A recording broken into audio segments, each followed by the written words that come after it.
It is mainly going to be me talking at you, I'm afraid, for the whole hour, because of it only being an hour. If I have lots of little breaks for us to have a discussion, then that would eat away the time. So apologies for that. And equally, it's not so easy to do online.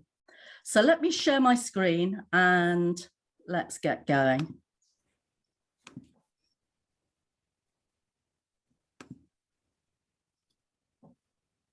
Okay, and hopefully you should see a black hole. A black hole, absolutely. Dyslexia, what we're talking about today, removing the barriers to access, participation and achievement in children who have dyslexia. Before I get going properly, I'm going to tell you a little story that has really absolutely nothing to do with dyslexia. Just sit back and relax and imagine that it's Christmas Eve morning, about 8 o'clock in the morning, and you're still in bed. And you're lying there and you feel this nudge, nudge, nudge from your partner, and it wakes you up and you're all of a dither and you realize something's wrong. Because although you can hear sound coming at you from where your partner is lying, you can't hear what they're saying. And then they lean across and bang on the alarm clock that you were totally oblivious was going off. That's what happened to me a few years back. I had what they call sudden onset deafness. Christmas Eve morning, I spent most of the day in hospital whilst they tried to decide what was going on, and then was released about 7 o'clock in the night with the words of the consultant ringing in my ear. Don't worry, have a great Christmas, come back afterwards and we'll sort you out with some lessons in lip reading. At those words, I think I melted into the floor. And Christmas began. There were two different attitudes that went on in my family. My husband took the attitude, oh, the doctors will sort it out, it'll sort itself out anyway. So he continued as he normally does, often calling me from another room or having his hands in front of his face when he speaks. And the only concession I got was that sometimes he would speak louder. But it didn't really help. It didn't help communication, and it certainly didn't help the relationship. My daughters took a different tack. They tapped me on the shoulder when they wanted to communicate with me. Just admit somebody. Tapped me on the shoulder when they wanted to communicate with me and made sure that they were facing me. They'd use gestures that indicated a question or was everything okay? They would grab any object available to get their point across. Subtitles appeared on the television because I couldn't hear what was going on. And when all else failed, they wrote things down. Two different attitudes to the same problem. And that's really what we have with dyslexia. When we notice that a child is struggling in school for whatever reason, particularly perhaps when they're young, we tend to think, well, they'll grow out of it. Oh, it's a July birthday. We know how that is. Difficult to pick up on things. Or we can take the attitude, something's going on here. They're not doing as well as their peers. They're getting frustrated. What can I do to help? And just like with my sudden onset deafness, little commonsensical things can make all the difference to both the relationship of you and the child, because they feel understood, and also have a huge impact on their actual learning. So something to think about. Now, just by looking at me, you can quite easily see that I'm quite long in the tooth, and I have been teaching for 40 years. And I've had the privilege, because I like variety, to work from nursery schools all the way through to university level. I've worked as a class teacher. I've worked in secondary schools as a science teacher, been a specialist teacher, a Senko. And if you were to ask me, what's the main thing that you have learned through those 40 years that's useful in terms of dyslexia,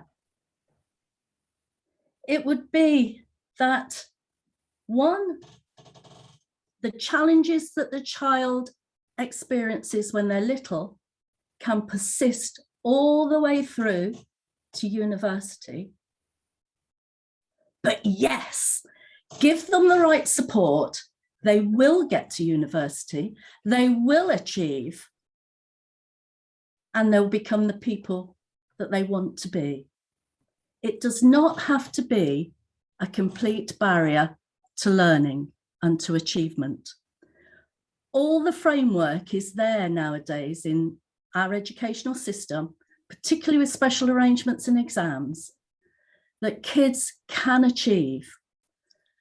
And it's been so wonderful to see a kid that I taught when he was 5, and we all thought it was an absolute hopeless case. And then you meet the parents years later to find that, yes, they always did need a reader. Yes, they always had a scribe all the way through to A-level, but they've been offered a place at Oxbridge. How wonderful is that? Not for every child, perhaps, but if we do our bit, then perhaps it can be. So, dyslexia and our talk. We're going to find out what it is, how we can spot it, and how we want to remove the barriers to the learning. Now then, I'm hoping that you can see everything nice and clearly. If you're not, somebody unmute and shout now. Brilliant. Okay, so what is dyslexia? Dyslexia is part of a group of neurodevelopmental disorders, or part of neurodiversity, or one of the specific learning difficulties that fits with ADD, ADHD, autistic spectrum, although you might not call that a specific learning difficulty, though it most definitely is neurodiversity, speech and language problems, dyspraxia, dysgraphia, and dyscalculia. When I first did my specialist teacher training nearly 30 years ago, the aim for many of the specialists in the field was to get rid of terms like dyslexia and just use the term specific learning difficulty, because there are so many overlaps between all of the different difficulties. However, as is typical with education, we've gone round in circles, and now it's become fashionable, the right thing, to actually start to find the differences between these different specific learning difficulties. What makes somebody dyslexic as opposed to having ADHD? Even though very, very often these difficulties co-occur, in fact, in more than half the cases, but we will come back to that. So in the DSM-5, which is a diagnostic manual used by psychiatrists and psychologists for all learning difficulties, all neurodevelopmental disorders, all mental health disorders, great big thick tome. It was updated in 2013. They very much still talk about specific learning disorders. But notice their first points are about reading and spelling and written expression, and then they go on to number concepts and the like. And they remind us that these children, it is a specific learning difficulty. When you meet them in the street and just have a chat with them, it's not often that you think, oh, something not quite right there. Give them a book to read or get them to write a postcard, and suddenly the difficulties become apparent. So what makes dyslexia, as that's the title of our work today, specific? Fundamentally, the definition of dyslexia a century ago, when the word first came into being, is a problem with words. More specifically these days, we think of the written word, but it's a problem with words. So let's have a look at what we see. It's rather like an iceberg.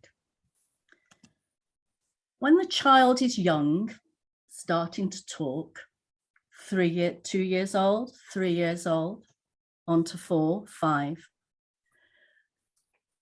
we can often see the first little symptoms that they're going to have trouble learning to read and spell because they muddle up their words. It's one of the wonderful things about children, isn't it? When they start talking about flutterbies and getting there instead of a butterfly. My daughter used to talk about a conversatory instead of the conservatory. And that's normal. But when they're still doing it after you've corrected them a few times, and they're still doing it when they go to school, then little bells start to go off in their head. And so they start to learn how to read. And yet it's a struggle. They're asking questions like, oh, what does an A look like? And they might have a little tin of high frequency words to learn, and they just don't go in. You start to notice that they might have comprehension difficulties. If you can't read or you're having to decode every word you come across, then that's going to block your comprehension. You haven't got the brain power to hold all that in your head and decode and maintain sense of what's going on. So a child who seems bright and interested in the world suddenly can't understand text. When they're writing, the spelling difficulties, and they persist. As they get older and you're expecting punctuation, absolute no-no. It's either not there at all, or it's all in the wrong place, or we don't actually move much further than full stops occasionally. And so more and more we're seeing this discrepancy between their verbal skills and their literacy skills. And those are the core things that you will notice about someone who has dyslexia. They're the core indicators, as was written in the DSM-5. But you might also notice that their handwriting is shocking, that they hold their pen in a funny way. They might not be able to maintain attention. They might be a bit clumsy. It used to be, again, when I go back to my early training, there was lots of research into children who don't crawl, but go straight into walking. Now, they now don't think that that's an indicator necessarily of specific learning difficulties, but lots of children who have specific learning difficulties didn't crawl. However, if you don't crawl, it doesn't mean you will automatically have specific learning difficulties. So the correlation doesn't work both ways. And they seem slapdash. Mistakes everywhere because they've tried to write the same word 3 or 4 different times and they don't know what looks right. It's just hopeless for them. They seem just to be throwing their work down and not caring about it at all, making silly mistakes here, there, and everywhere. Just take a moment to think, is that what children by choice would really do? Is that what we do? Whenever we go anywhere, we want to present ourselves, or most of us do, in the best light. And if those kids didn't have to make those mistakes, they wouldn't. They want to be good readers. They want to be good spellers. They want to be like the rest of the kids in the class. So yeah, some might be a bit lazy, or they might become a bit lazy. They might get totally switched off learning. But underneath all of that, underneath the iceberg, there's stuff going on that means it's slightly out of their control, or it's going to take a long time to get within their control. So we don't have a gene or a set of skills that just says reading, part of your brain, writing. What we have is a whole conglomerate, a whole spectrum of processing skills that, if they're not working as well as they might be, are going to mean that we're going to struggle in school. And primarily for dyslexia, the general thinking is that we have weak phonological skills and weak auditory processing skills. So what on earth does that mean? Phonology is, well, phono is sound, like we have a telephone. So it's what we do with sounds. It's back to that original definition, trouble with words. But now we're thinking about the sounds within words. Talked about little children mispronouncing long words, and that can go on into adulthood. Certain words that we can't say, although most of us do that at some point. But this is where you notice it coming up time and time again. They can't perceive rhyme. Think again about those little kids as they're starting to talk. The delights of, as soon as you say anything like shoe, they will come up with poo. You know, they take absolute delight in finding rhyme. But that's not the case with the child with dyslexia. They just don't notice it. When you listen to them speak, the endings of words in particular get confused. And there's certain sounds that we make that actually our mouth forms the same position. It's just whether the sound is voiced, whether we use our voice box or not. So t, d. Half our teenagers can't do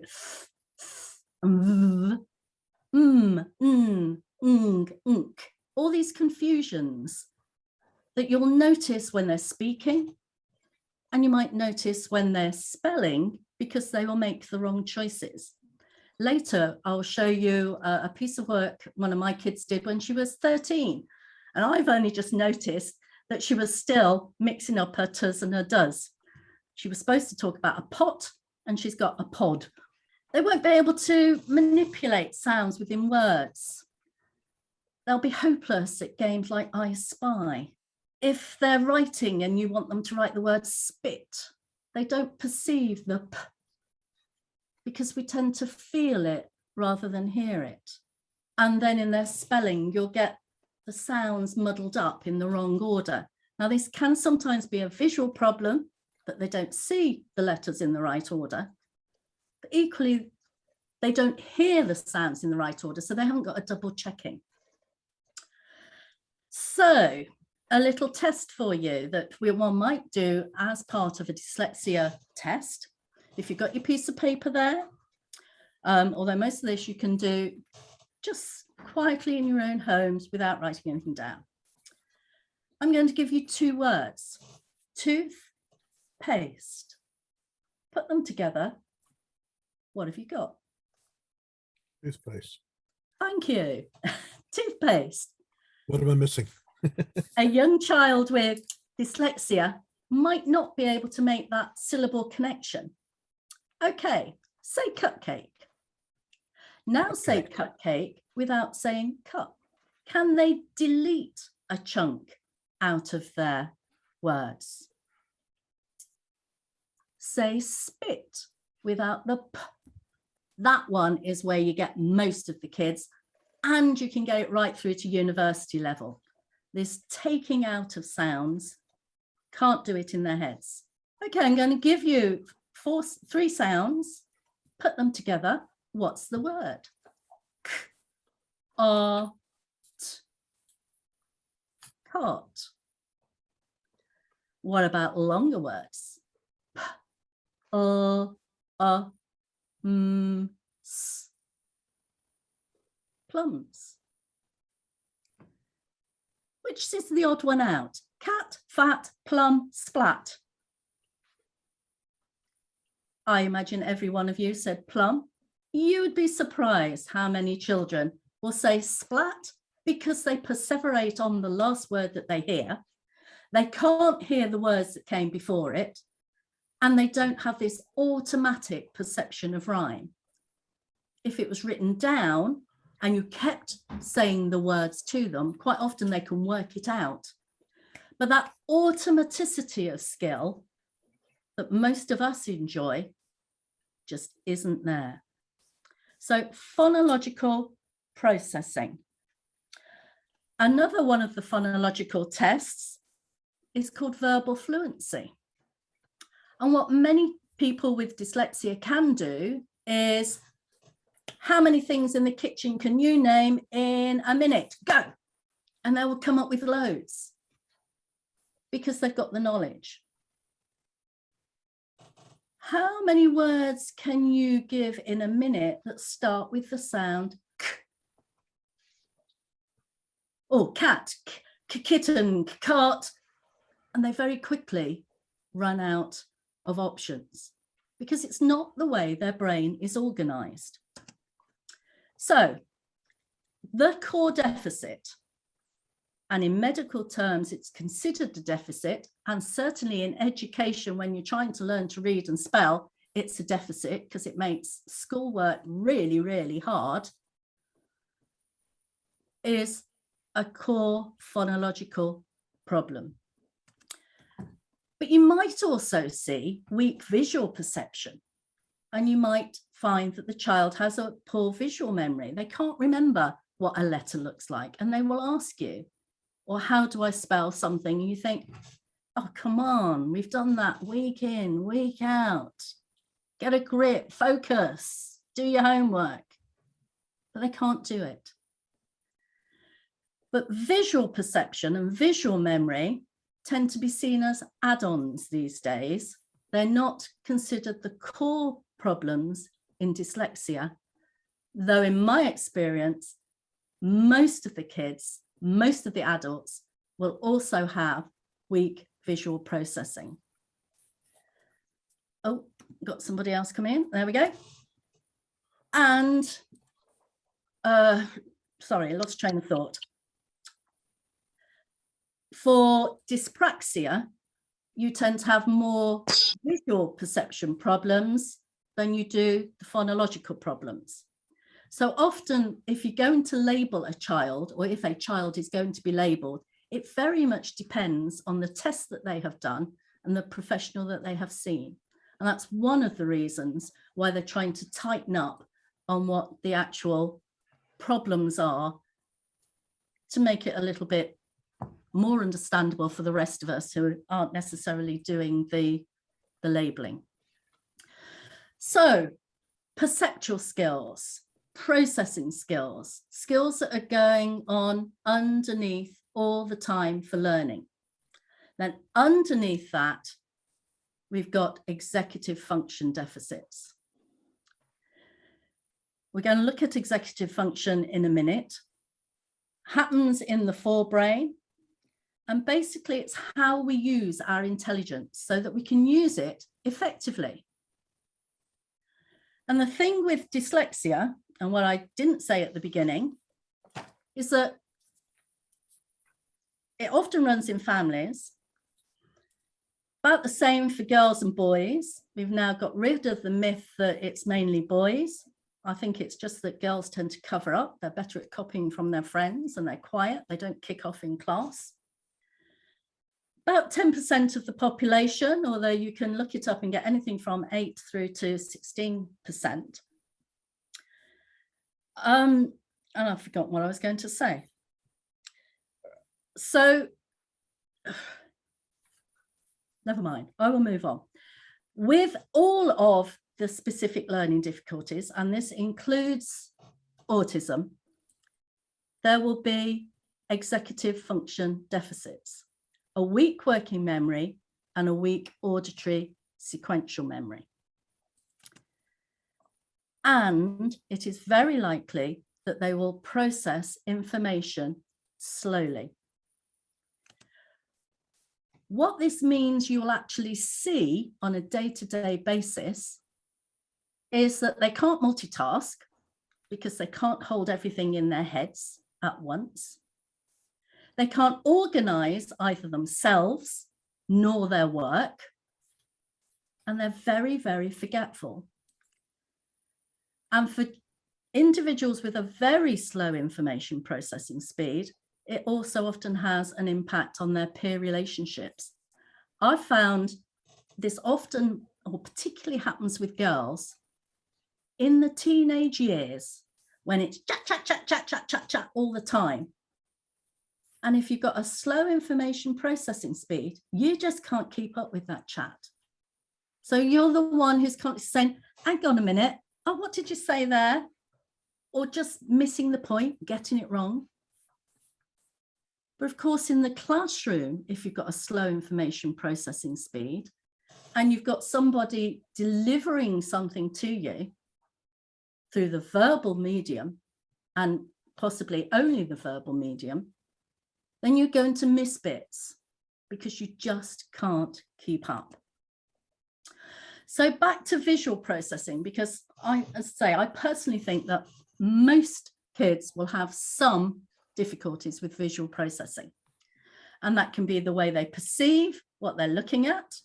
It can be their hand-eye coordination, or it can be their visual memory. Copying from the board. Again, we come back to those, oh, Emily is in. Come back to those silly mistakes. Why can't they copy? It was all there for them. Well, they can't copy either because they can't see it clearly, because it's moving about a bit, or because what they see, they've then got to remember, and they've got a poor memory. So they've changed the order of the letters. By the time they then have to write it down, and they can't remember how to spell the words because they've got a spelling difficulty, or they can't remember what the letter looks like. So it's going to be very, very, very inaccurate. So that's one of the key indicators just in the classroom, or even if you're working one-to-one. Learning to read limited sight vocabulary. That little pot of sight words that you take home, and they can't get and the consistently. One day they'll get it and you think, yes, and then it's gone the next. But when they're reading, they're misreading F's for T's, B's for D's, P's for B's, N for U's. It can be that way, or it can be upside down. It can be any which way. It can be whole words. You think, how do you do that? It can be whole sentences for some kids. For some, their phonological processing is good enough that they can sound out the word. They just can't remember which of the spelling choices it's going to be. So they want to spell bean. Well, do I just use an E? Do I use EE? Do I use IE, EI, EA, a Y, EY? So many choices. English is so tricky. And if they haven't got a good visual memory, they won't have built up a lexicon in their head of what looks right. And so they'll make any old choice. And it might be a different choice every time they write the word. So within one piece of work, you can have the same word spelled several different ways and none of them right. And of course, 2 of those ways is absolutely right for B. We've got so many homophones in our language, the theirs and theirs. They need to be taught rules with lots and lots of practice. And quite frankly, with spelling, with a really dyslexic child, they will improve with their spelling, but they're never going to be good spellers. There might be capital letters when there should only be lowercase. We can see in this example, the switching of letters round. We can see the handwriting, how they just don't bring the words back to the margin, even though you keep telling them. And note-taking, notes that actually are meaningful. Drawing a poster, you give them this lovely piece of paper and you get this scrappy visual thing up the corner and you think, oh, come on, no spatial awareness. They don't see their own errors. Learning second languages, French in particular, is very visual. Which way do the accents go? Most of them don't even notice the accents. And they've got what we call a weak incidental memory. The times I hear teachers and parents say, well, if they read more, then they would spell better. Well, actually, the 2 don't go together. The better the reader you are, actually, the less you look systematically at each word. You're glancing and you're making sense as you go along. But if you have a weak incidental memory, you're just not going to pick it up easily.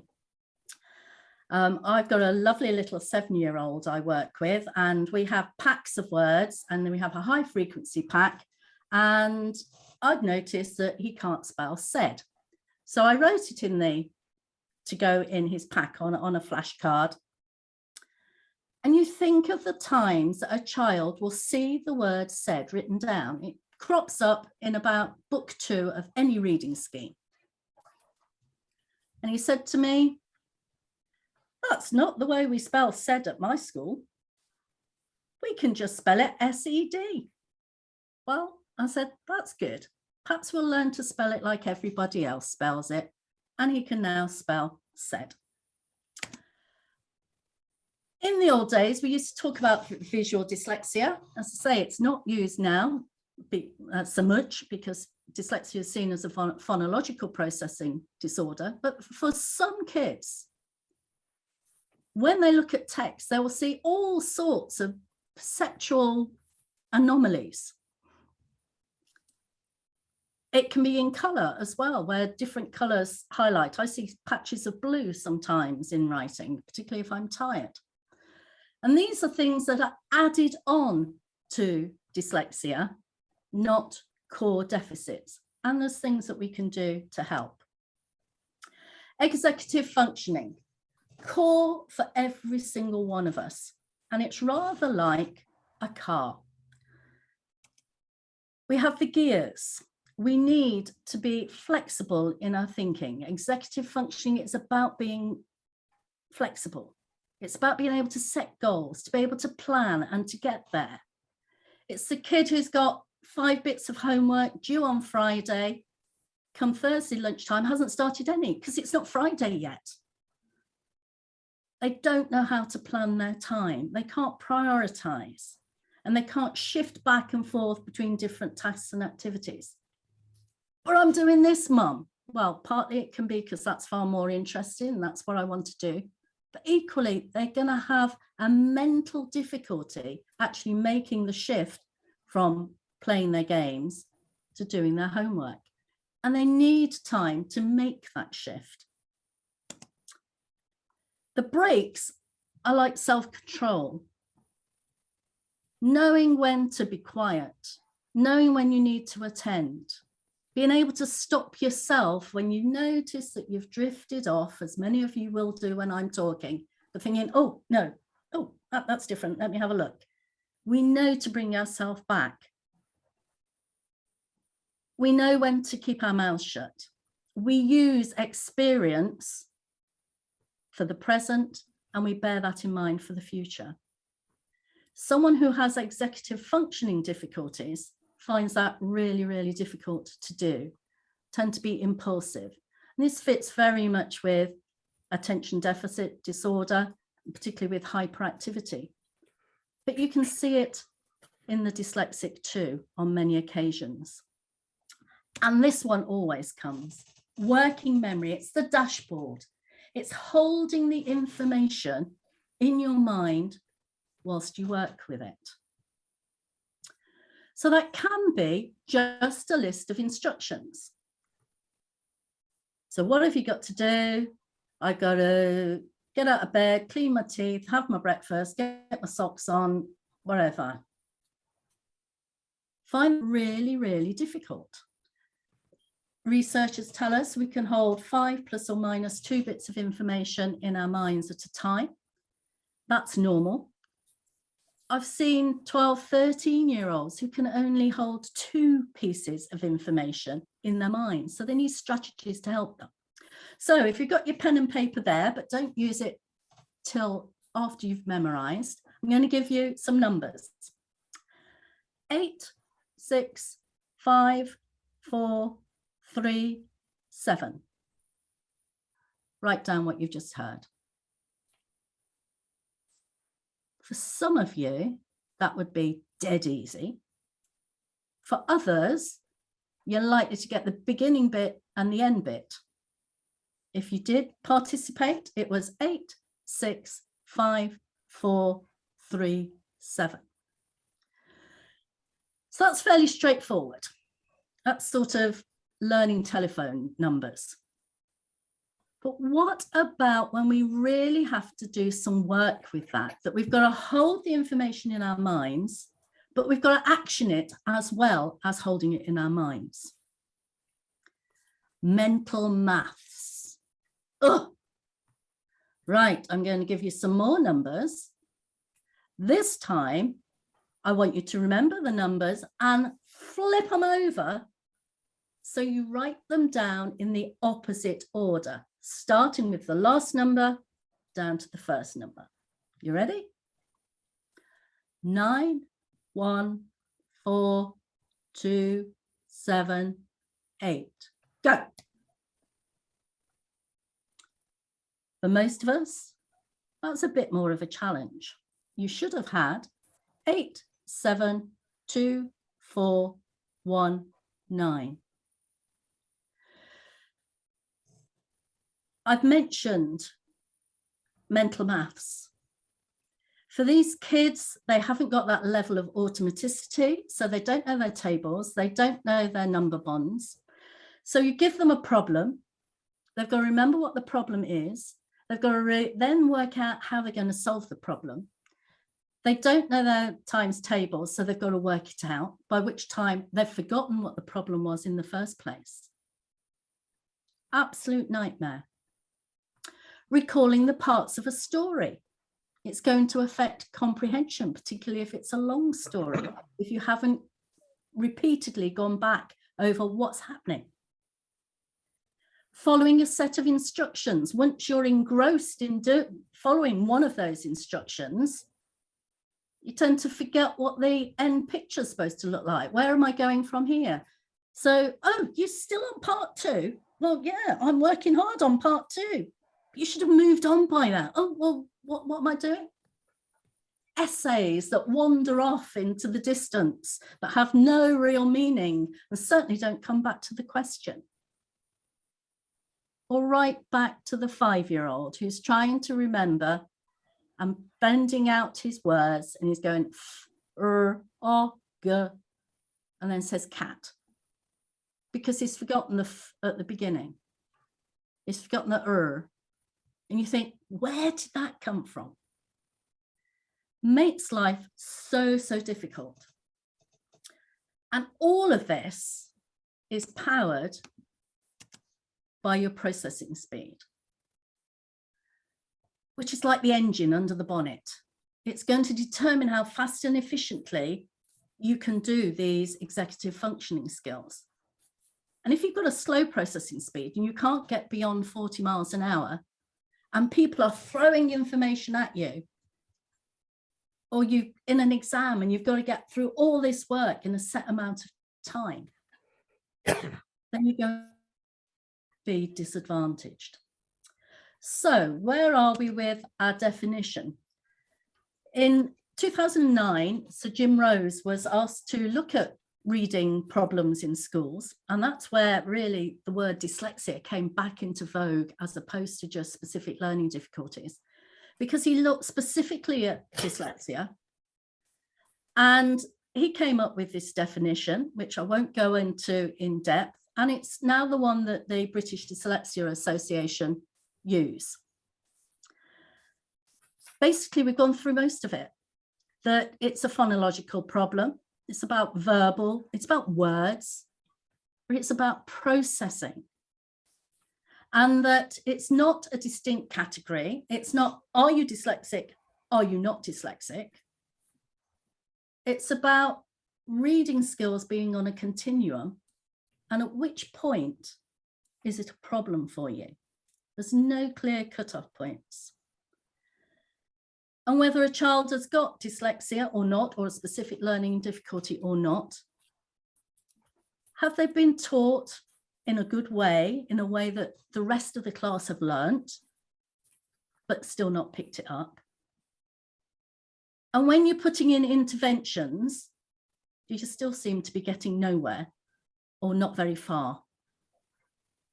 And if the remediation of the problem is a real difficulty, then it's likely to be dyslexia.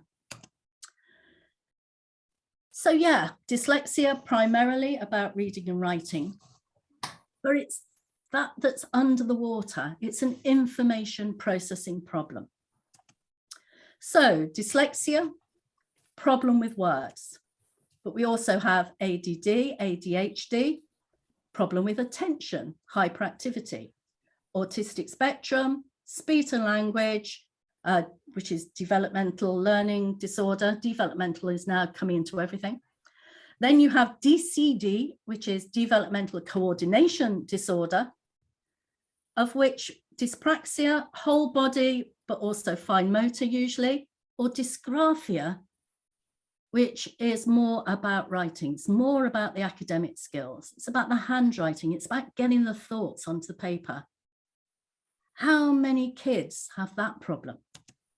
And then there's dyscalculia, problem with numbers. If a child is dyslexic, they will have, according to research, about 50% chance of also having an attention problem. And good old Richard Branson is such an example. He's also down for dyspraxia, by the way. He's down for more or less everything. There's no correlation between dyslexia and autistic spectrum, either way. Many people with autism are actually hyperlexic. They learn how to read very easily, but they might be barking at print. They might not always understand it. Depends on the individual, as does all of this. But one example of a gentleman who had dyslexia and is also claimed by the autistic spectrum people is good old Einstein. And he also had dyspraxia and speech and language difficulties. Speech and language difficulties of your dyslexics, 14 to 19% are going to continue to have speech and language problems, even into adulthood. 52% of your dyslexics are going to have some sort of coordination disorder. And I think about 30% have dysgraphia. And here we have David Bailey, who is a well-known dyspraxic. And Bill Gates had dyscalculia. Have all that money and you can't count it. My goodness. 60% of people who are identified as having dyslexia are likely to have problem with numbers. Think about those times tables. Think about those number bonds. It's that sort of basic maths that trips them up, not necessarily the mathematical thinking. So we've got this neurodiversity, and depending on the spectrum of problems that you have, and the professional you go and see, you might end up with one of these labels. But the likelihood is that you're going to have little bits out of the others as well. There's a huge overlap of co-occurrence of different neurodevelopment conditions, because fundamentally it's about processing and executive functioning. Now, I've been teaching a laddie some maths, and I've got a disappointing result. I was really, really sad and disappointed, and I think he was too, because he was doing so well. In our sessions where it's nice and relaxed, I could give him this paper. This is a common entrance paper. And all I had to do was say, so what are you going to do then? And he would do it. And with me, he was getting 70, 80%. So I was expecting a B, and on a good day, perhaps an A. He didn't. He got a C. And his mum knew how well he'd been doing, because he'd been doing papers at home, and she could see that he knew the maths. She said, but why? And then I thought about the actual processing difficulties he has. And he's labelled by educational psychologists as having dyslexia, but certainly he has very poor attention. You'd probably say he has many traits of ADD, ADHD, and he's on the fidget. He's probably dyspraxia as well, certainly dysgraphia, getting his thoughts back onto paper. Can you see the types of things he would be likely to do? He would know that in order to get all together, he's got to add up. That's the maths. But he would have made 6 add 8 equals 13 because he was in an exam and he'd be rushing and he wouldn't check. The lack of automaticity. So how many more sheep are in Meadowfield than in Orchard Field? Oh, I've got to do a takeaway. But as he does the visual transfer from the top of the paper to the middle, instead of having 356, he's flipped it over. So now he's got 365. So again, the maths was fine, but he's ended up with the wrong answer. And multiplication tables. Oh yeah, I've got to multiply by 8. Great, 8 5 is 45. No self-checking, impulsivity. So if he had a kind marker, they might have given him some marks because they could see that he actually knew the maths. But there's no way you could give him full marks because he's got the answers right. And it's not just silly mistakes. He really can't help himself. And it probably will be years and years before he can keep reining himself in. I've got to self-check. I've got to look again, to avoid endless carelessness. Now I've given you, hopefully we're going to be able to get the slides out to you, spotting the signs according to age group, which I won't go through now because already we're 50 minutes in, but that might make more sense. So if we spot these signs, what are we going to do about it? Well, the first thing I would say is check out their background information that we've got on Tutor Cruncher, and let Karen know as our Senko.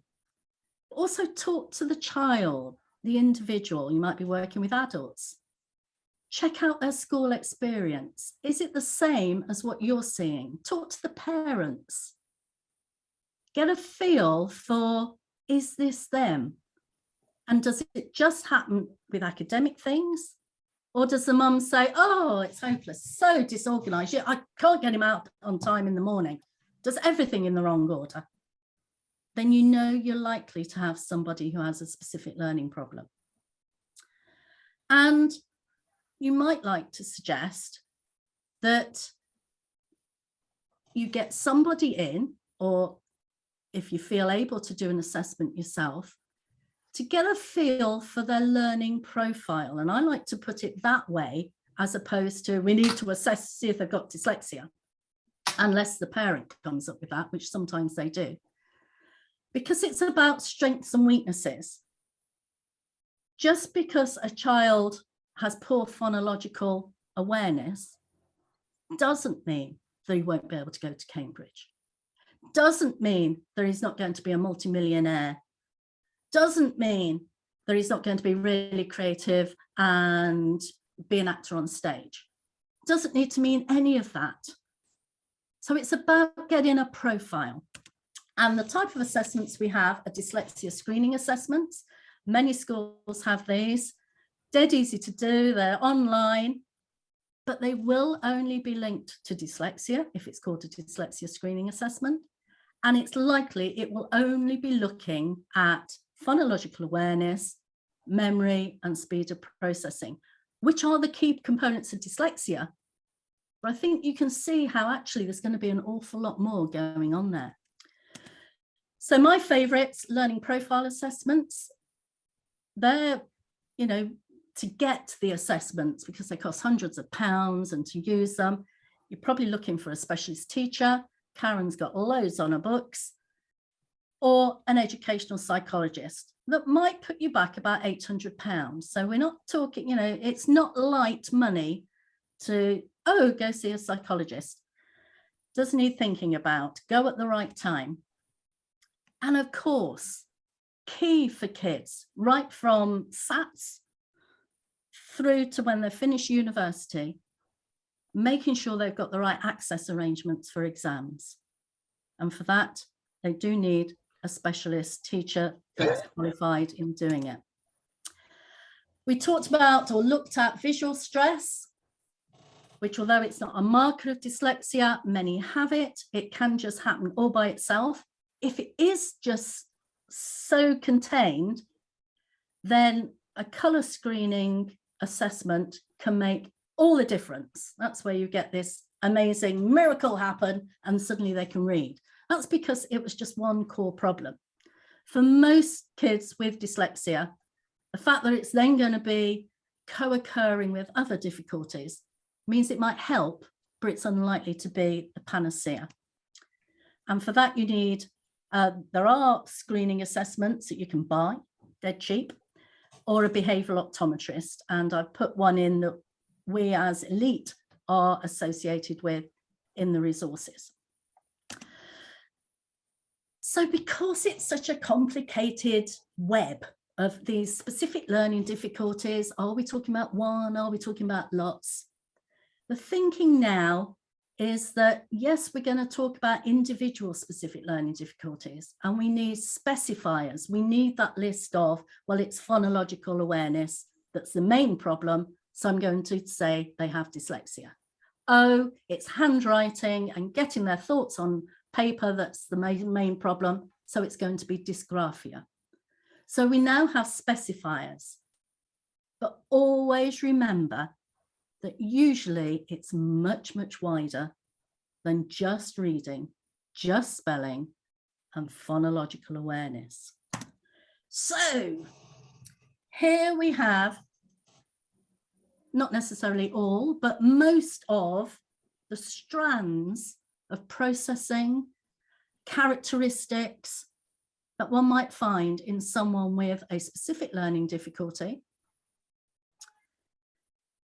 that would be part of a learning profile. Back in my day, when I say 30 years ago, all these specific learning difficulties were called syndromes, because there is a whole spectrum of characteristics that you're looking at, and they're going to have enough of a problem in enough of them to get the label. Not like COVID, have you got the antigen? You've got COVID, or you haven't got COVID. It's a syndrome. Same thing for all mental health disorders as well. And each one of these strands, each one of these parts of the spectrum is on a continuum. So for one person, one thing might be a problem. For another one, it will be something else. So it's all about how many problems have you got and how bad are they? And for special arrangements in exams and for getting an official label, as opposed to just having dyslexic traits or just a bit of a reading problem or being a poor speller, we're looking at a cutoff point of a standard score of 84. Now, the NHS have been quite naughty with their statistics because they've now lowered the standard score for speech and language because they were obviously getting far too many children coming through and they couldn't cope. So their average is now even wider. But in education, we're still one standard deviation from the mean. If you're lower than that, you've got a problem. You have a significant problem, more than the other kids of your age. So in order to get a reader, you need a standard score of 84 or below in your accuracy or your speed of reading. To get extra time, it needs to be for things to do with time. Or you can have 2 scores below 89 because of the compounding effect that you're getting if you've got more than one of these strands.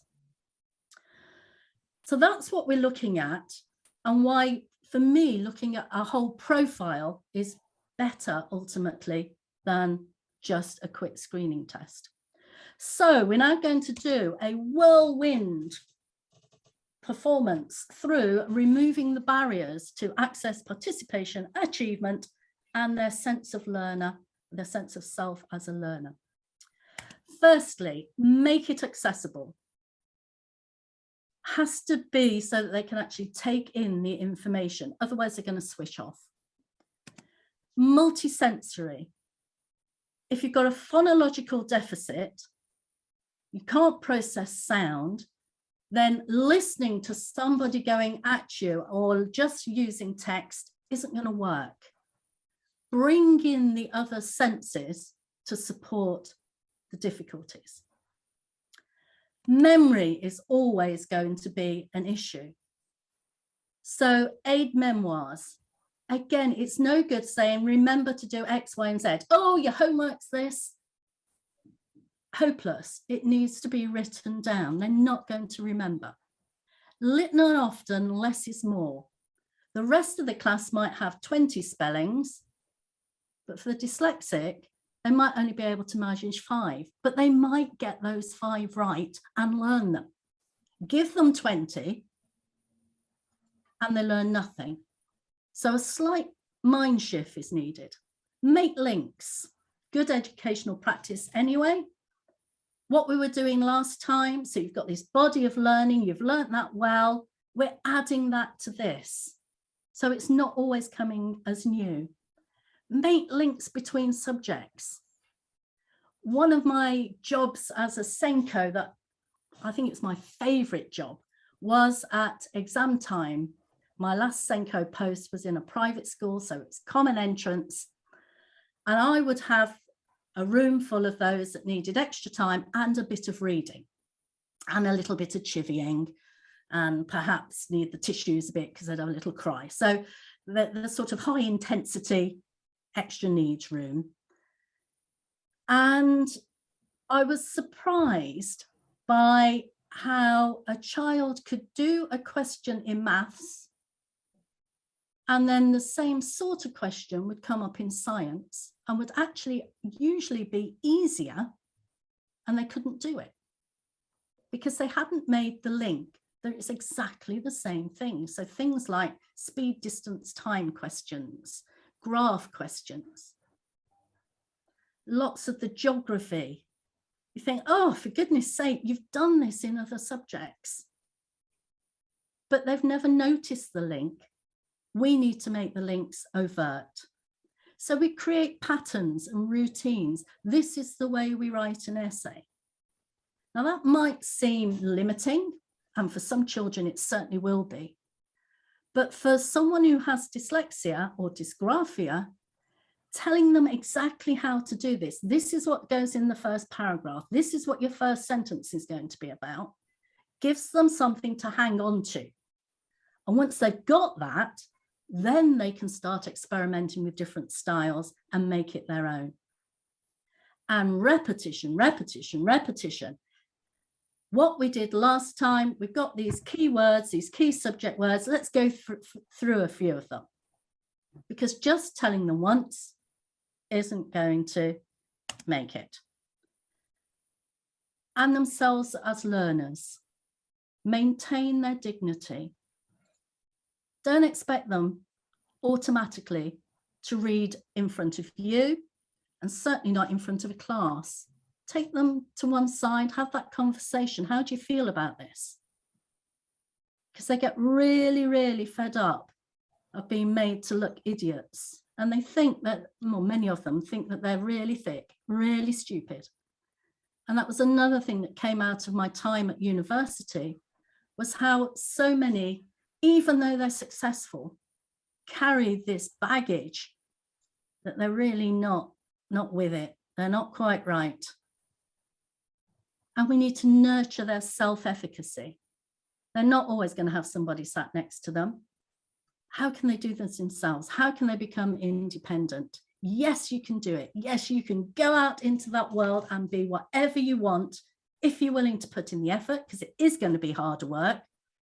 Can't get away from that one. Sorry. Go for it. I'll skip over that one. This is what can be done with visual stress. Overlays, they're very cheap. You can even get glasses, which I might show you later. I have some cardboard glasses. You can have overlays for computers. You can have just reading rulers that have got a line in them. An optometrist will tell you it's important to have the right color. So you offer a few, go with it. For most people, it's easier than for white paper. Take a look at this. A piece of text, depending on your monitor, will be how big it is. But for a dyslexic, that's going to be really off-putting.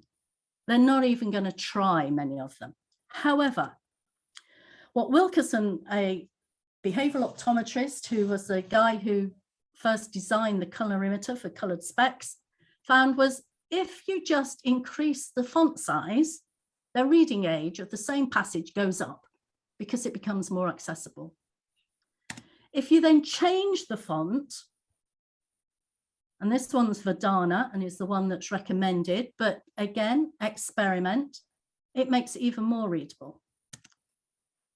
The beauty of them all here, add in the line spacing and it's even more readable.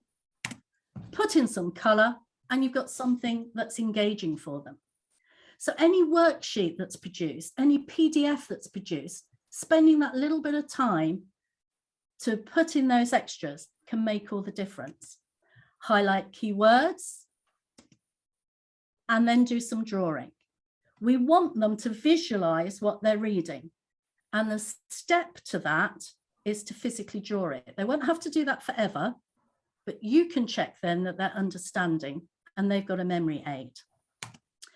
Here's a common entrance English question. Doing this with a 16-year-old who was about to do some GCSEs, but sort of slightly low level, but not far off. And we're using color effectively. So a different color for each part of what he wants to comment on. And then underneath to annotate using those colors. So we're guiding the thinking. Right, I have noticed it is 12:05. I will keep going at a pace, but again, feel free if you have to leave, to leave. I will go at a pace. Oaka Books, the daughter of the woman who runs Oaka, still is a dyslexic child, and this came out of her helping her daughter with her exams. Very visual, very down to keywords. And then I tend to make up my own activities. If you buy the books, which are very reasonably priced, they put in some closed procedures. They are also available digitally. Great resource. Subject teachers tend to say, well, they don't go into enough detail. It's about that little and often. It's better to have learned something than learn nothing at all. So, overriding rules. Verdana, 14 or 16, well-spaced, coloured paper. Make sure that they've got the questions and the information and they can see both. None of this switch, switch, switch, switch, switch.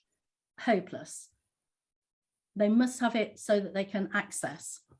Visuals that help, not distract. And if you're reading to them, remember their slow processing speed. Read slowly.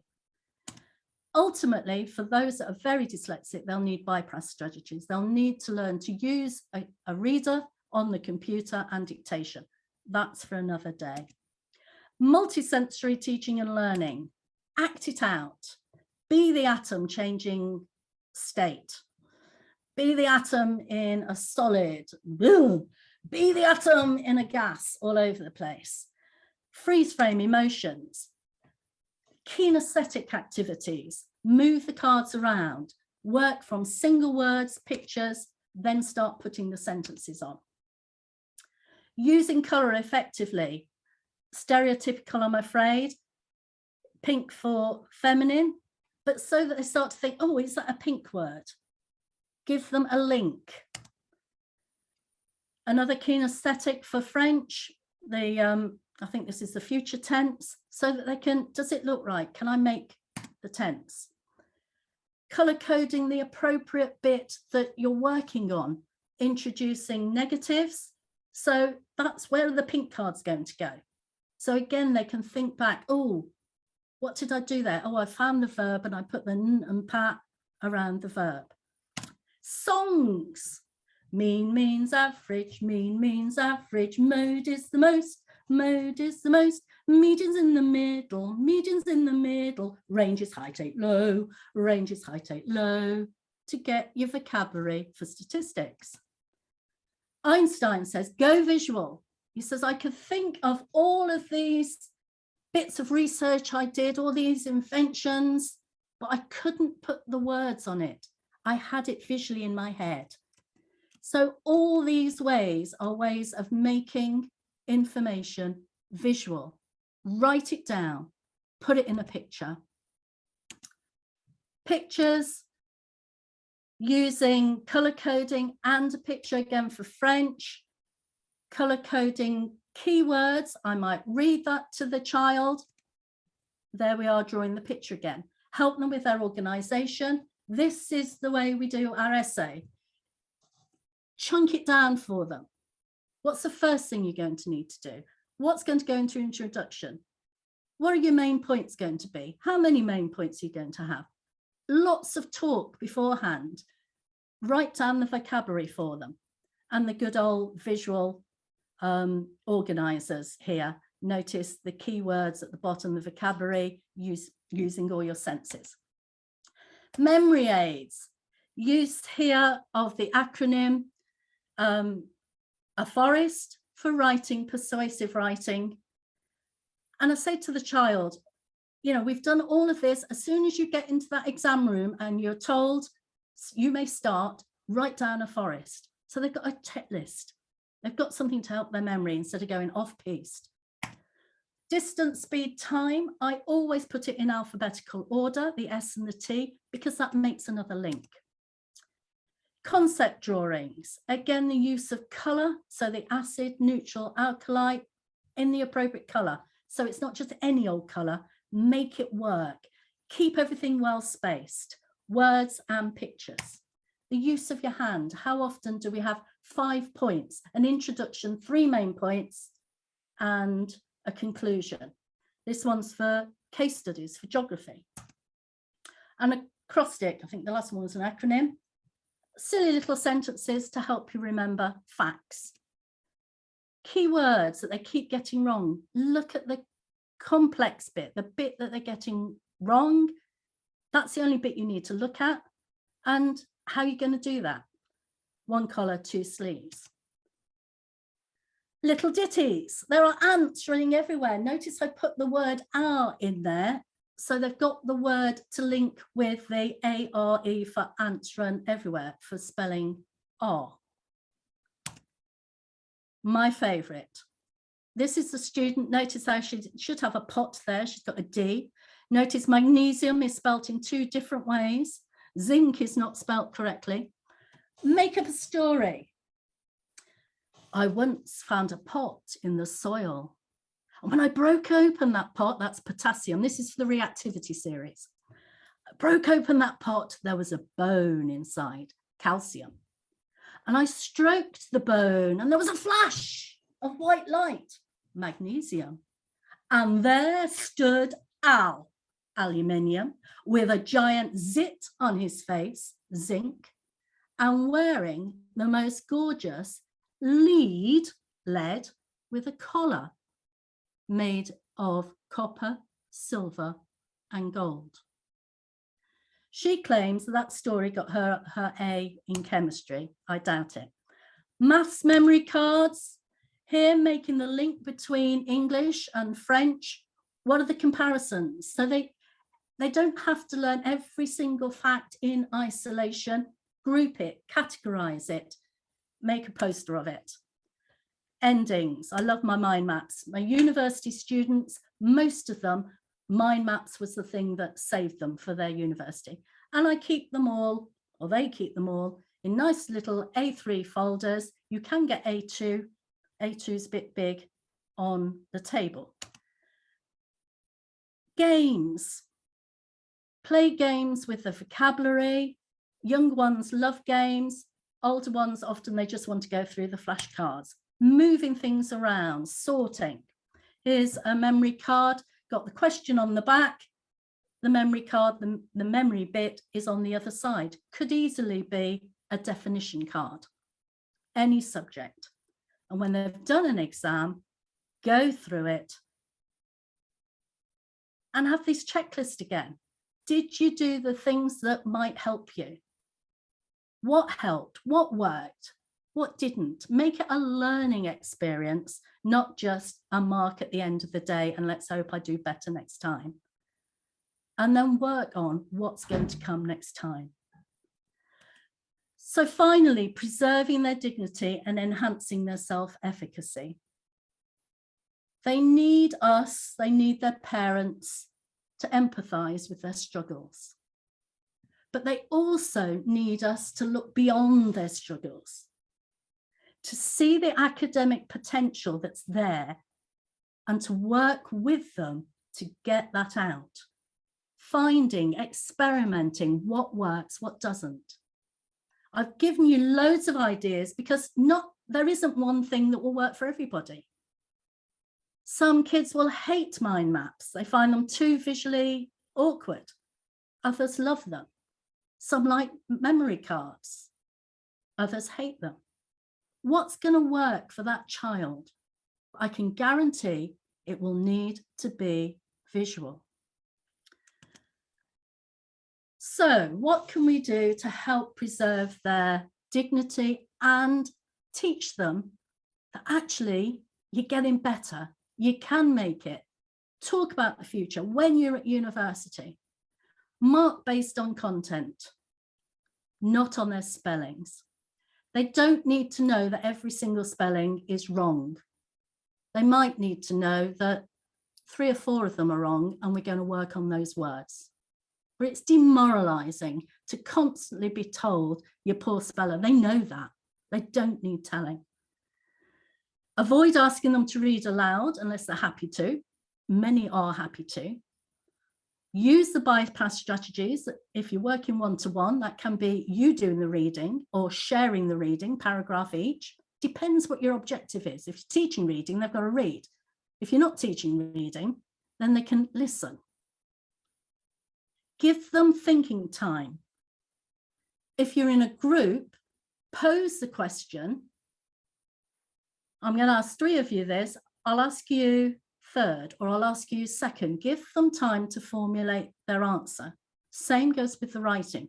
It's why they're allowed extra time in exams if they've got a slow processing speed, so that they can do this. Encourage independence by questioning what's working. What are you good at? How can we use that strength in our work? How can we bring that to what we're doing here? If you go along the road of bypass strategies using a computer, then they need to be taught how to do that effectively. It's not that easy. Dictation and immersive readers are getting better all the time, but it's not the same as just being able to read and write, believe me. So lots and lots of practice and teaching them. And finally, in the DSM-5, it's down as a disorder because it's about disorders. It's about things that are medically considered to be wrong. But if the individual has that impression of themselves, then there's nowhere to go. I'm dyslexic. I can't do that. I'm dyslexic. Not useful.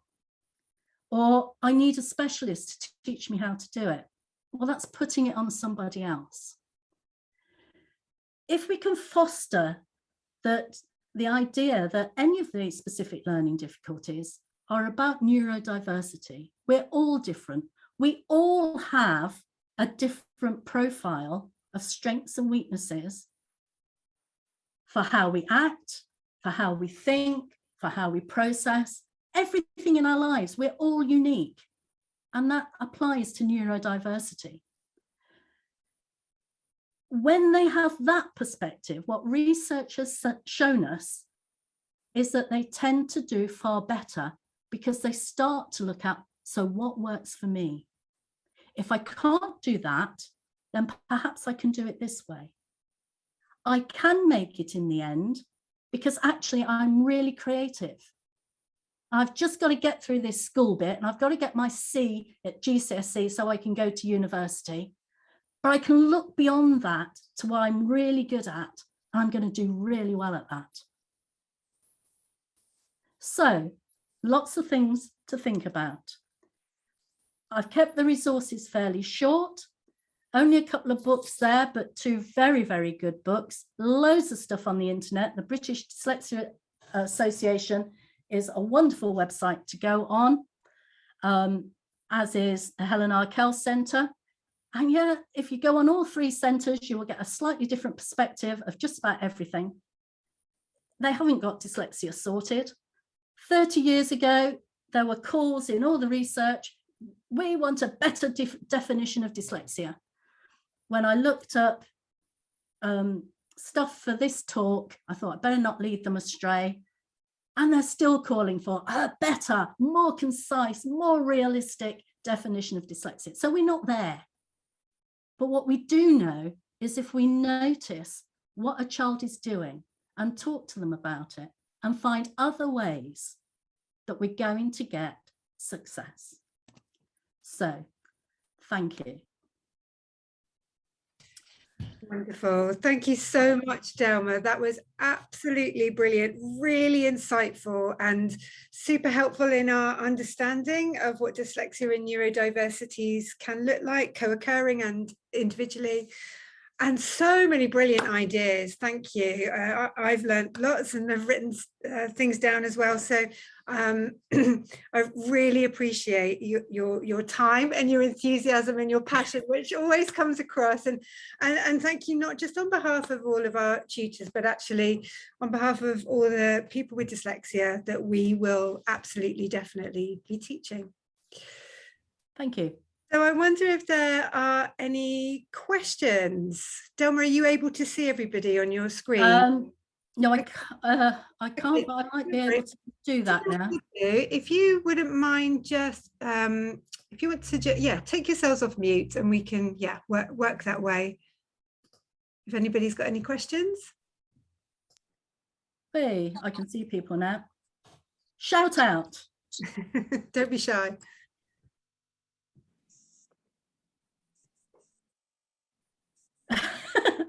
I've zonked you all. A cup of tea. I have a question, actually. I work with a student who is year 7 going into year 8. She has a dyslexia diagnosis, and that problem with words that you were describing, that ability to retrieve a word, to retrieve any language, is really, really difficult for her. So that's one thing. Yeah. I was talking to a parent the other day, and I was wondering, at what point do we feel that speech and language as an intervention is useful? At what age would you recommend that is still a useful process? Oh, now starting with the speech and language, that's a tricky one, because experience has shown me that most speech and language therapists aren't really interested in older children, and the sort of spectrum of kids that they work with is quite narrow. Yeah. So for most kids in mainstream schools, they wouldn't fall into the difficulty bracket with speech and language. However, I discussed this once with an educational psychologist because I noticed that she often put in her reports that they should see a speech and language therapist, because when we are assessors, we sign up to saying, if we think there's something else going on that is out of our field of competence, then we need to note it and direct them to the professional for whom it is in their field of competence. The official line would be, yes, the child should be referred to a speech and language therapist to find out what's going on. Okay. If you can get in on the NHS, good luck to you, because they are so strapped. And of course, if they go privately, then it might cost them a lot of money. Sure. Having that conversation with the parents, saying the outcome might be, from what I see of your child, that actually they're still within average bands. So they're not likely to get automatic help. Okay. Private ones are more likely to give help because they're being paid. Yeah, they're being paid for it, like us, really. Yeah, super. Thank you, Delma. Does that make sense? Yeah. One who has retrieval problems, for myself, I would go for key vocabulary that's going to be really useful in whatever subject you're teaching. And I would go for key phrases that you write down that they can use and learn those first, both in speech and then in writing. Perfect. So that they get confident with that and then can diversify as the confidence and learning increases. Perfect. Does that make sense? Yeah, that's perfect. Thank you so much. Thank you so much. Has anyone else got any questions? You've stunned everybody, Delma. I certainly have, my goodness. Right. Well, in that case, thank you all for hanging in there to the end, and for listening attentively, and good luck with trying out some of the ideas. Most of it, I bet you do it, and you might only do it once a month and suddenly think, well, actually, I could do a bit of that every lesson, or I could tweak what I'm doing just a little bit. As you can see, none of it is rocket science. Yeah. So have the confidence yourself and go for it.